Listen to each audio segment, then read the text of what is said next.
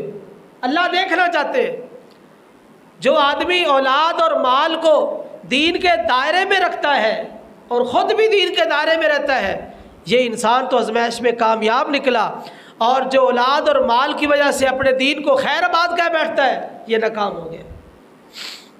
سورہ طلاق میں اللہ تعالیٰ نے فرمایا وَمَن يَتَوَكَّلْ عَلَى اللَّهِ فَهُوَ حَسْبُهُ، جو آدمی اللہ پہ بھروسہ کر لے اللہ اس کے لیے کافی ہو جاتے ہیں۔ دیکھیے سورہ طلاق ہے، طلاق میاں بیوی کی جدائی ہے، دو گھرانے، دو خاندان، اختلافات، لڑائی جھگڑے، فتنے فساد، ایک بہت بڑا مسئلہ ہے۔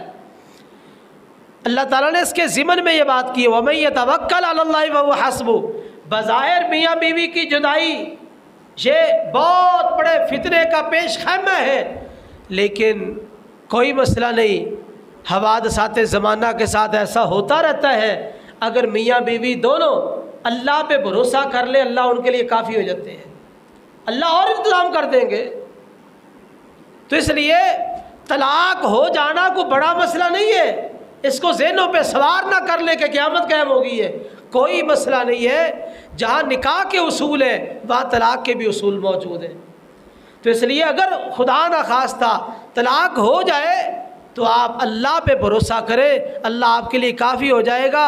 ہو سکتا ہے اللہ تعالیٰ ایسا سبب بنا دے کہ پہلی ساری پریشانی ہی اللہ تعالیٰ آپ کو بھلا دے، اور کئی دفعہ ایسے ہو جاتا ہے۔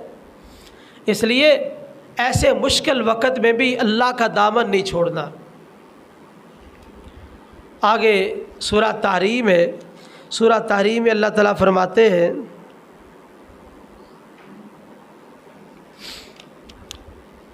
یا ایھا الذین آمنوا توبوا الی اللہ توبۃ نصوحا، اے ایمان والو اللہ کی طرف پکی اور سچی توبہ کرو۔ توبہ جو ہے ایک تو ڈرائیوروں کی ہوتی ہے، جو روڈ ایکسیڈنٹ دیکھ لیا توبہ توبہ توبہ توبہ توبہ، تھوڑا سا آگے گئے وہاں جو ہے نا LCD لگی تھی فلم لگا دی، گانا چلا دیا، یہ کہاں کی توبہ؟ توبہ شرائط کے ساتھ ہے۔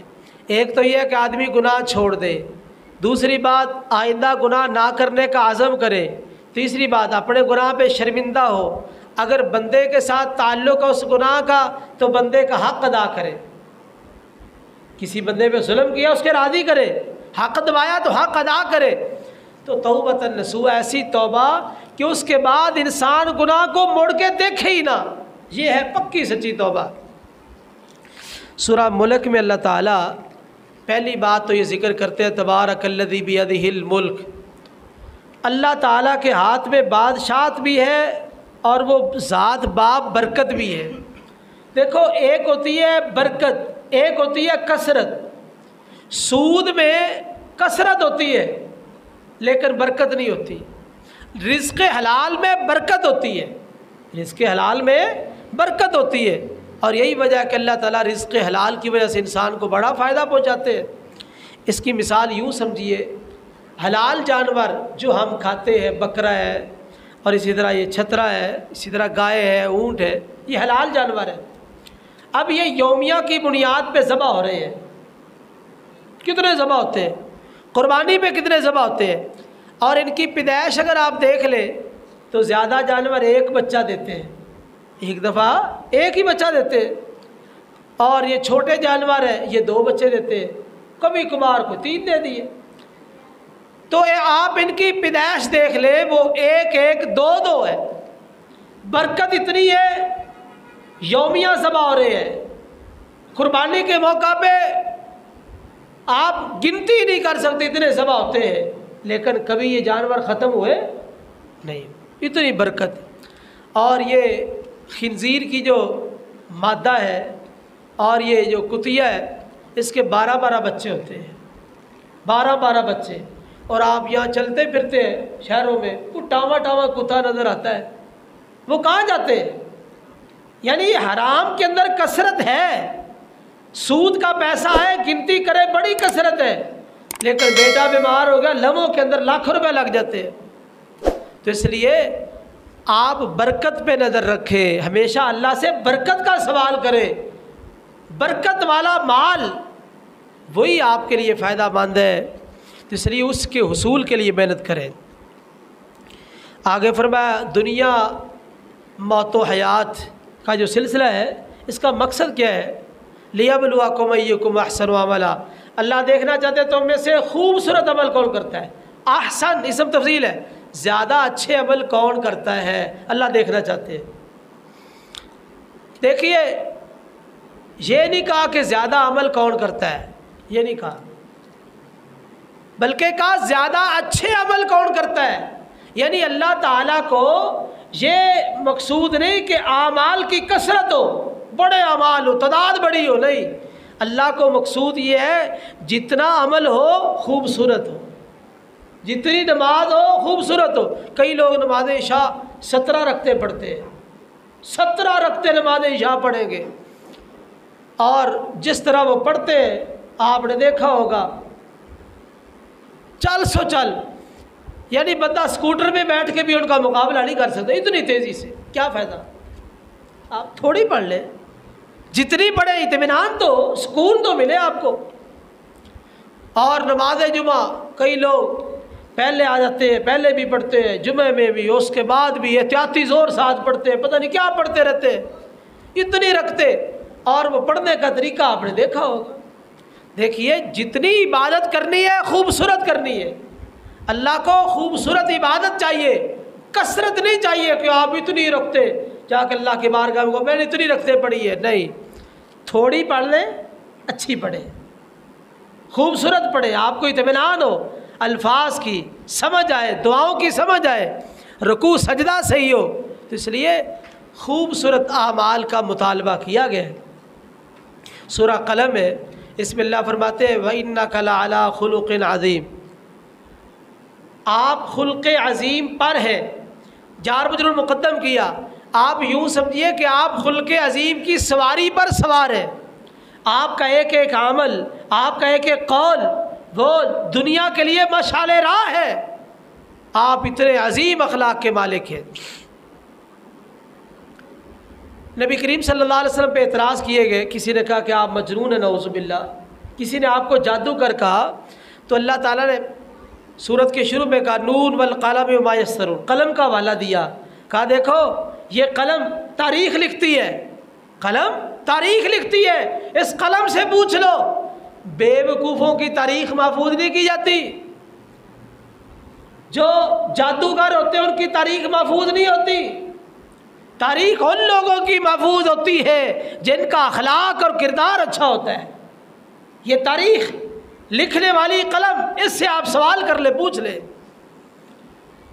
تو اس لیے آپ کا اچھا اخلاق ہے تو آپ کی تاریخ لکھی جا رہی ہے، آپ کی سیرت لکھی جا رہی ہے، اور آپ کے سیرت کے ایک ایک پہلو ہمارے سامنے ظاہر ہے۔ تو بلا شبہ یہ اعمال اور یہ سیرت اور کردار جو ہمارے سامنے، یہ ایک بہترین انسان کی سیرت ہے، اور یہ اتنی پیاری سیرت ہے، اللہ نے کہا لعمرک، اے محبوب تیری زندگی کی قسم ہے، تیری زندگی کی قسم ہے، یعنی آپ کی سیرت اتنی پیاری ہے، کردار اتنا اچھا ہے کہ اللہ نے پوری زندگی کی قسم کھائی ہے، حالانکہ کسی نبی کی زندگی کی اللہ تعالیٰ نے قسم نہیں کھائی، یہ ہمارے نبی کو اعزاز حاصل ہے کہ پوری زندگی کی قسم کھائی ہے۔ سورۃ الحاقہ میں اللہ تعالیٰ نے یہ بات ذکر کی ہے، بعض لوگوں کے دائیں ہاتھ میں اعمال نامے دیے جائیں گے، بعض کے بائیں ہاتھ میں۔ جن لوگوں کے دائیں ہاتھ میں اعمال نامے دیے جائیں گے وہ جنت میں داخل ہوں گے نا، قطوفہا دانیہ، تو جنت میں جو پھل ہوں گے نا خوشے درختوں کے ساتھ لٹکے ہوئے، تو وہ بالکل قریب ہوں گے، آپ اپنے ہاتھ سے توڑ سکتے ہیں، جس طرح مالٹے کا باغ ہوتا ہے نا، مالٹے کا، امرود کا، تو بندہ اپنے ہاتھ سے یعنی امرود مالٹا توڑ دیتا ہے۔ تو جنت کے اندر ان کو جو باغات ملیں گے ان کے پھل بالکل قریب ہوں گے، آسانی سے توڑ لیں گے۔ دیکھو کھانا ہی ہوتا ہے لیکن خود توڑ کے کھانے کی لذت تھوڑی سی اور ہوتی ہے۔ تو کہا ان کے پھل قریب ہے۔ اس پر ایک مفسر کا تبصرہ ہے کہ دنیا میں یہ لوگ گناہ قریب ہونے کے باوجود گناہ نہیں کرتے تھے، گناہ کے اسباب تھے، کر سکتے تھے۔ اب نیٹ پہ آپ بے حیائی، فحاشی اور یعنی جو مرضی نکال سکتے ہیں، لیکن اس کے باوجود بھی جو اب آدمی اپنا معاملہ پاک اور صاف رکھے اور ان تمام تر بے حیائیوں سے بچے اور اپنی زندگی صاف ستھری رکھے، تو گناہ قریب ہونے کے باوجود بھی وہ دور ہو جائے، اللہ تعالیٰ اس کو جو باغات دیں گے ان کے پھل قریب ہوں گے، خود اپنے ہاتھ سے اتار کے آپ کھا سکتے ہیں۔ سورۃ المعارج میں اللہ تعالیٰ فرماتے ہیں جو مجرم ہوں گے نا قیامت والے دن، مجرم یہ خواہش کریں گے کاش آج مجھے جہنم کے عذاب سے چھٹکارا مل جائے۔ کیا دے کے؟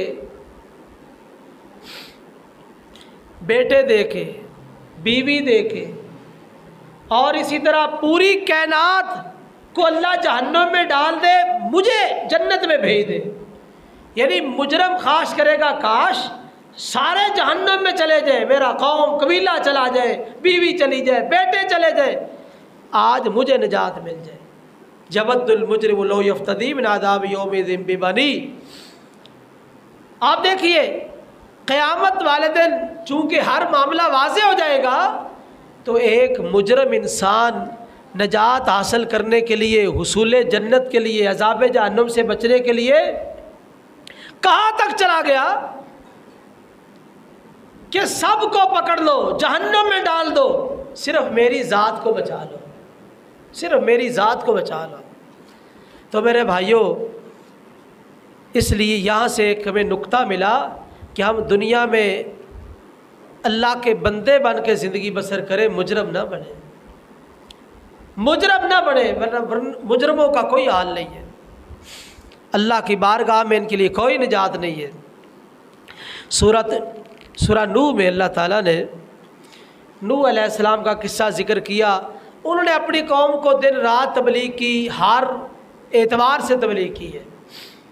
اس سے یہ نقطہ ملا جو داعی ہے وہ اپنی قوم کو ہر ممکنہ ذریعے سے دعوت دے، مایوس نہ ہو، جو بھی ممکنہ ذریعہ ہے اپنی قوم کو دعوت دے، اور یہ دعوت کا سلسلہ بند نہ کرے، اس کو جاری و ساری رکھے۔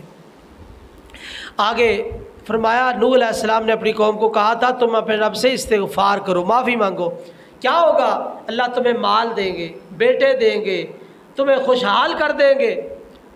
تو یہ استغفار کے ساتھ مال، بیٹوں کا، خوشحالی کا کیا تعلق؟ دیکھیے ہمارے گناہوں کی وجہ سے اللہ کی رحمتیں رک جاتی ہیں، ہمارے گناہوں کی وجہ سے اللہ کی رحمتیں رک جاتی ہے، اور جب ہم استغفار کرتے ہیں وہ گناہ معاف ہو جاتے ہیں۔ تو جب وہ رکاوٹ ختم ہو گئی تو اللہ کی رحمتوں کا نزول شروع ہو جاتا ہے، بیٹوں کی صورت میں اور مال کی صورت میں اور خوشحالی کی صورت میں۔ اس لیے انسان کو سب سے زیادہ اپنے گناہوں کی معافی مانگنی چاہیے۔ سورہ جن میں اللہ تعالیٰ نے جنوں کا ذکر کیا، وہ آئے، قرآن مجید کو سنا اور اپنی قوم کی طرف داعی بن کے چلے گئے۔ اس میں ایک جو نقطہ ہے، ایک دفعہ قرآن کو سنا، ان کو مسئلہ توحید، مسئلہ شرک سمجھ آ گیا اور توحید کو اپنا لیا، شرک کو چھوڑ دیا ایک مرتبہ۔ ہمارے یہاں یا مولوی پڑھ پڑھ کے قرآن تھک گئے، مسئلہ توحید اور شرک سمجھ ہی نہیں آ رہا۔ مدارس قائم ہے، تفسیر پڑھائی جا رہی ہے، ترجمہ جاری و ساری ہے، لیکن مسئلہ توحید اور شرک سمجھ نہیں آ رہا۔ ایسا کیوں ہے؟ جنوں کو ایک دفعہ سمجھ آ گیا۔ تو اس کا جواب یہ ہے، کوئی انسان مخلص ہو کے قرآن پڑھے، ایک دفعہ پڑھنے سے ہی یہ مسئلہ سمجھ آ جائے گا، اور جو مخلص نہیں ہے وہ ساری زندگی پڑھتا رہے، اسے مسئلہ توحید و شرک سمجھ نہیں آئے گا۔ سورہ مزمل میں اللہ تعالیٰ نے یہ بات ذکر کی ہے، رب المشرق والمغرب لا الہ الا هو فاتخذہ وکیلا۔ وہ مشرق کا رب، مغرب کا رب، اس کے سوا کوئی معبود برحق نہیں، تو اسی کو اپنا وکیل اور کارساز بنا لے۔ اس میں ایک نقطہ یہ ہے، ایک مفسر نے لکھا کہ جو اللہ مشرق اور مغرب کو کنٹرول کیے ہوئے ہے وہ تیرے یہ 5-6 فٹ قد کو کنٹرول نہیں کر سکتا، یہ تیرے 5-6 فٹ قد کو محفوظ نہیں رکھ سکتا۔ اس لیے تو اپنا تعلق اس اللہ کے ساتھ جوڑ جو مشرق اور مغرب کو روکے ہوئے ہیں اور کنٹرول کیے ہوئے ہیں، اس اللہ کے ساتھ جڑ جا۔ سورہ مدثر میں اللہ تعالیٰ نے یہ بات ذکر کی، جنتیوں اور جہنمیوں کا مکالمہ۔ جنتی جہنمیوں سے سوال کریں گے تم جہنم میں کیوں چلے گئے؟ وہ کہیں 4 گناہ بیان کریں گے، ہم نماز نہیں پڑھتے تھے، مسکینوں کو کھانا نہیں کھلاتے تھے، فضول باس مباحثہ کرتے تھے، اور چوتھا گناہ ما سلککم فی سقر قالوا لم نک من المصلین ولم نک نطعم المسکین وکنا نخوض مع الخائضین وکنا نکذب بیوم الدین، ہم قیامت کو جھٹلاتے تھے۔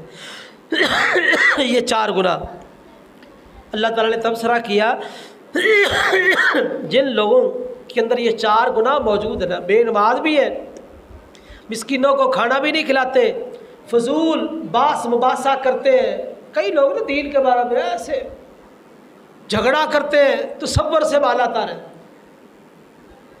ایسا لگتا ہے کہ سارے جہان کی خشکی ان میں داخل ہو گئی ہے۔ وہ دین کو اپنے زاویوں سے سمجھنا چاہتے ہیں۔ یہ جو بالخصوص یونیورسٹیوں کے پروفیسر حضرات اور یہ ڈاکٹر حضرات، انجینئر حضرات، ان میں کوتاہی مین کیا ہوتی ہے؟ انہوں نے اپنا فن تو پڑھا ہے، دین کو پڑھا نہیں ہے، ہلکا سا مطالعہ کیا، اب یہ اپنے فن کے مطابق دین کو سمجھنا چاہتے ہیں۔ یارو یہ کیسے دین سمجھ آئے؟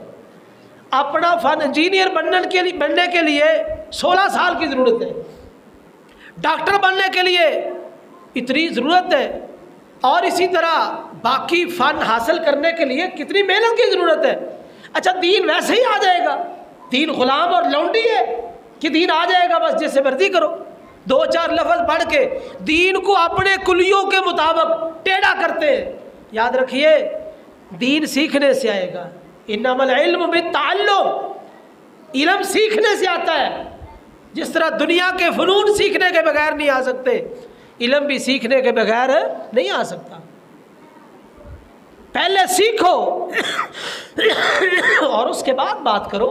یہ کیا ہے؟ سیکھتے ہیں نہیں، ساری زندگی نوکری کی، ملازمت کی، اور جب ریٹائر ہو گئے اب حدیث پر اعتراض کرنے شروع کر دیے، فلاں حدیث صحیح نہیں ہے، فلاں حدیث صحیح نہیں ہے، فلاں حدیث صحیح نہیں ہے۔ اور تمہیں کیا علم ہے؟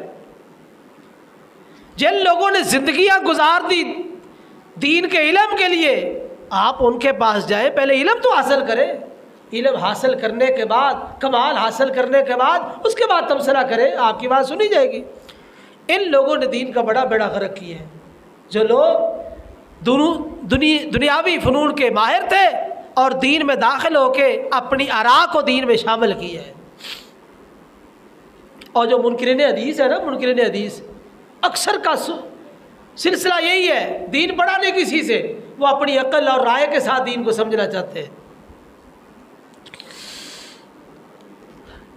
فرمایا یہ جن لوگوں میں 4 گناہ موجود ہیں، کوئی بھی سفارش کرنے والا سفارش کرے گا اللہ ان کو معاف نہیں کریں گے۔ کیوں؟ اس میں جو قیامت کا انکار ہے یہ کفر ہے، ایسا کفر ہے جو انسان کو ایمان سے خارج کر دیتا ہے اور بندہ ابدی جہنمی بن جاتا ہے۔ سورہ قیامہ میں اللہ نے فرمایا بل الانسان ولا نفسی بصیرہ، انسان اپنے نفس پہ خوب دیکھنے والا ہے۔ دیکھیے یہ بات بڑی اہم ہے، توجہ سے سننے والی ہے۔ لوگوں کو بسا اوقات بلا وجہ پمپ کرتے ہیں، جو خوبی نہیں ہے اس میں بیان کرتے ہیں۔ اب لوگ کئی بیوقوف بھول جاتے ہیں کہ میری تعریف ہو رہی ہے، کئی دفعہ آپ کے اندر خوبی موجود ہے لیکن دوسرے لوگ آپ کی تذلیل کر رہے ہیں، تحقیر کر رہے ہیں۔ تو ایسے 2 موقعوں پر یہ آیت مد نظر رکھنی چاہیے۔ انسان اپنے آپ کو خوب جانتا ہے، اگر اس کی کسی مجلس میں تذلیل اور تحقیر ہو رہی ہے اسے پتہ ہے میرے پاس جو صلاحیت ہے وہ ہے، ان کو علم نہیں ہے، یہ جاہل ہے بیچارے، اس لیے ان کی تذلیل کی وجہ سے یہ گھبرائے نہ۔ اگر کوئی تعریف کر رہا ہے اور تعریف بھی حد سے بے مبالغہ کر رہا ہے تو پھر وہ پریشان نہ ہو، کیوں؟ اور خوش نہ ہو، اس لیے خوش نہ ہو کہ ایک چیز اس کے اندر موجود نہیں، بندے کو پتہ ہے کہ یہ صلاحیت میرے اندر موجود نہیں ہے۔ کوئی بندہ اضافی بات کر رہا ہے تو اس کی غلطی ہے، اس کو سمجھ نہیں ہے۔ تو اس لیے ہر بندہ اپنے نفس کو بخوبی جانتا ہے۔ سورہ دہر میں اللہ تعالیٰ فرماتے ہیں ان ھذا کان لکم جزاء وکان سعیکم مشکورا، یہ جو تم محنتیں کر رہے ہو، نمازیں پڑھ رہے ہو، روزے رکھ رہے ہو، صبر کر رہے ہو اور صدقہ خیرات کر رہے ہو، اللہ تعالیٰ فرماتے ہیں تمہاری ساری جو محنتیں ہیں نا، اللہ ان کی قدردانی کریں گے۔ اللہ بڑے قدردان ہے، وکان اللہ شاکرا علیما، اللہ بڑے قدردان ہے، تمہاری ایک ایک محنت اور ایک ایک عمل کی اللہ قدردانی کریں گے۔ آگے آخری صورت میں اللہ تعالیٰ نے فرمایا کلوا وتمتعوا قلیلا انکم مجرمون، کافروں کو کہا جا رہا ہے تم کھاؤ، فائدہ اٹھاؤ، تھوڑا سا، تم مجرم ہو۔ کافروں کو یہ بات بتا دی گئی تمہارے اوپر فرد جرم عائد ہو چکی ہے، تمہارے اوپر فرد جرم عائد ہو چکی ہے، تم اب چند دن زندگی بسر کر لو، اس کے بعد تمہارے لیے پکی پکی جہنم ہے۔ یعنی فرد جرم عائد ہونے کے بعد اب سزا ہے، اور وہ تمہاری سزا جہنم ہے، یہ ملنے والی ہے، اور چند دن تمہارے پاس ہے، فائدہ اٹھا لو، کھا پی لو، بالآخر تم نے جہنم میں پہنچنا ہے۔ کتنی بڑی بد نصیبی ہے کہ انسان اللہ تعالیٰ کے ساتھ کفر کرے اور اس کے بدلے میں اسے پھر جہنم میں ڈالا جائے۔ اللہ تعالیٰ سے دعا ہے کہ اللہ تعالیٰ ہمیں دین کو سمجھنے کی اور عمل کی توفیق نصیب فرمائے۔ اقول قولی ھذا واستغفر اللہ لی ولکم ولسائر المسلمین والمسلمات۔